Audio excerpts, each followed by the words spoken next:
The best of the Morning X. 99X. Please welcome Mr. Gavin Rossdale. Hi there. Gavin, what's up? Well, I've been traveling around the world, touring and everything. Oh, man, I know how much of a backbreaker that can Southeast Asia. be. Yeah. Brazil. All the places. South Americas. Chile, Paraguay. Statement. When do you get to rest? I don't know. When I'm allowed, I think. No, I'm kind of pretty much done now. So this is just my last kind of little bit of responsibility before Christmas, and then I'm done. What's your least favorite flight? What flight kills you every time? Well, we just did like 22 flights in the last 6 weeks or something, so I don't know any of them really. Varig Airlines in Brazil, the ones where the pilots drink more than the passengers. Oh, that's nice. We'll be hearing from Varig later this morning on the Morning X. Have you been spending some time in Jamaica? Yeah, I went there for a little while, and yeah, it was amazing. Do you find the people in Jamaica as slow and as inefficient as I did? Yeah, well, you kind of gonna get on their time, definitely. The funniest one that I had is my friend, we went into Ochos Rios, and my friend who's a musician always thought he'd get really down with the locals, and I was going, I don't think this is such a great idea, and he was went, and he was trying to get these people to do a reggae ragga mix, like, with classical music, right, because he's a composer. So they didn't quite get the idea of what classical music was and thought he meant classic music. So there's this brilliant, like, complete communication breakdown where they thought he meant Bob Marley and Peter Tosh. And he was thinking more Stravinsky and Strauss or something. Yeah, the classic there is Bob Marley, and that's as far as it Exactly. goes. They didn't get the AL. They missed the last little bit of it. And then so he just gave them a bunch of money. And then everyone was trying to sell me stuff. And then when we went back the next day, or he went back, they couldn't find the guy. He'd like spent $400 on this thing. It was really funny. I bet you fit in with the locals there in Jamaica quite well, Gavin. Yeah, it was okay. You move about at their same pace. You guys all kind of sync up. I'm a lot quicker than you think. Really? Think of how productive a country that could be if they just took away their pot. Think about it. Yeah, they don't. Not everyone smokes though. Oh, come on. In Jamaica? The locals? I don't think I met one person who wasn't stoned when I was there. Not Really? one person. Right. Well, that says a lot. Yeah, it's hard to notice, I know. Yes, I know. Yeah. But well, I saw 4 people that weren't. No. Gavin, did you know Michael Hutchence? I met him. Just briefly once. Yeah, so I don't know him in any way at all. No. That's a weird one. You know, I didn't even read that much about it. I heard about it when I first came to LA, when I finished in Hawaii, and I came in and it was a news bulletin, and then I really heard nothing about it. Like, he just got no airtime or sort of no. It was strange. You must have caught the tail end of it because there was tons. It led on Really? CNN every hour. Oh, it's terrible. I mean, what a terrible thing. I don't understand it. I mean, You probably know as much about it as we do and as everybody does, but did it strike you as, doesn't it strike you as there's something missing here? Something is not adding up right. It just doesn't sound like the guy was having the kind of life that would lead to that. That he needed to off himself. I mean, he just resurrected his career, basically. I'm just, you know what I'm saying? What do you make of it? I think that it's just. He was quite famous for sort of being pretty outrageous in certain ways. So, I don't know. Maybe something got out of control that he was trying to do. I literally have no idea, and I just can't help but, immediately you think about his kid. I mean, he's got a year-old baby. I just don't get it when people do that. I'm really old-fashioned, and I just can't help but feeling bad for that. It's very sad. Has success ever made you just want to just go away, quit, get rid of it all, throw it all away? Yeah, a few times where you kind of definitely confuse those feelings, and what you're really saying is you want to just stop what you're doing in terms of being that full on. But the irony about Michael Hutchence seemed to be, and again might be just misinformed, is that I don't know what was going on for him anyway. I mean, he had a bunch of money, he had a wife or girlfriend, and a cute kid, and more money than you or I have got probably. And it's just weird. I suppose money doesn't answer everything, but it does make you think when you pass homeless people. I passed yesterday on the street, a homeless vet, from Vietnam, and I was thinking, that's so weird. There's that man. He was ready to die for everyone here, and there he is just shuffling around at a traffic light trying to get food to eat. Still looking pretty smart, but I was thinking, that's so weird, you know? That's a real unfortunate thing about this country that I don't know if you're tuned into, but the veterans of our wars have always historically been treated poorly. Actually, not from World War II and World War I, but, you know, like in Vietnam, the Vietnam veterans were and have been treated terribly by our country. I mean, do you have the same problem with that in England?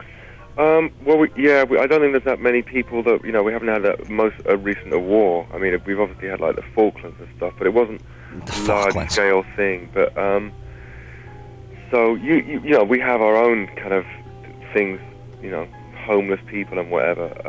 It just life seems so difficult for people like that when you then transport it to someone else's problems. I mean, I don't know. It's, again, you know, it's just, what do we know? It's sad that he's not around, and it's saddest for his baby. I just think that it, through no fault of her own, she came into this world, and now she's kind of half alone. And yeah.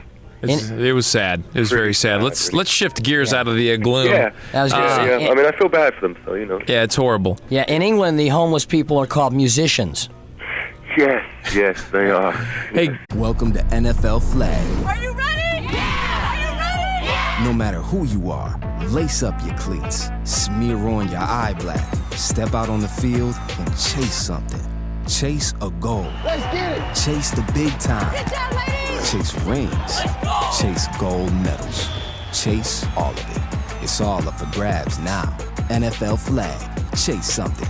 Visit NFLflag.com to find a league and start the chase today.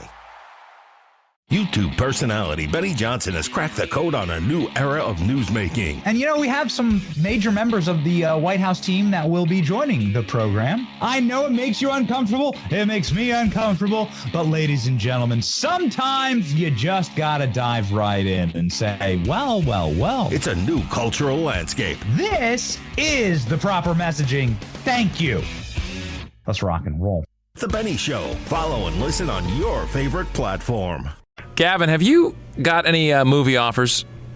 Not really. I mean, I think there's maybe a couple of little whispers here and there, but I'm pretty much in love with music at the moment. I know. I didn't know if anyone had approached you, though, and said, hey, we'd like you to do this or do that. Yeah, I don't know if they have either. And, you know, I think that maybe sometimes from time to time people have called the record label, and sometimes if you speak to video directors and they go through that, but it's not been something that we've paid much attention to until Scorsese rings up. And when Martin calls. When he wants me to play a janitor, you know, I'm ready for him, you know. But I did speak to, I think that Tom Waits really, he gets it down, you know. He just, like, plays a cool barman and then does great records. So he's the kind of person I would like. I think that it's just pretty scary. And anyway, I thought most actors want to be rock stars. Oh, it's true. So, you know. It always goes back and forth. It's just weird for me, you know. I mean, of course, if something brilliant came up, I don't want to, you know, corner myself, but I enjoy being able to write my own material and stuff and doing that. I don't know. Acting's a whole new thing, isn't it, really? Congratulations on Deconstructed and the success of Mouth. How many remixes are there actually for Mouth? Because I saw an EP laying around with 3 or 4 different remixes. Yeah, well, I don't know. Originally it started out, there was a mix that these guys did, and I just didn't really relate to it because coming from England, I have a pretty specific sense of what I like to do with remix, to do with, you know, or the whole scene. And there's a couple of things that just didn't suit me personally, so which is why I ended up doing one of the mixes, which is the one that you play. And the other stuff just would be a radio edit, and I hope not one that we didn't want to have put out. It was a little bit commercial for us. Is that something you want to get into? Oh, well, you know, any band who's worth their, you know, their weight in cotton, it produces their own band records, really. I mean, you know, you take them through, with every record I've done, it's just been the kind of icing, it's just been the kind of experience from the producers or whatever, from Steve and from Clive Langer. But generally, you know, if you write songs and stuff and you have a band with opinions like we have, you just you know, you produce yourselves.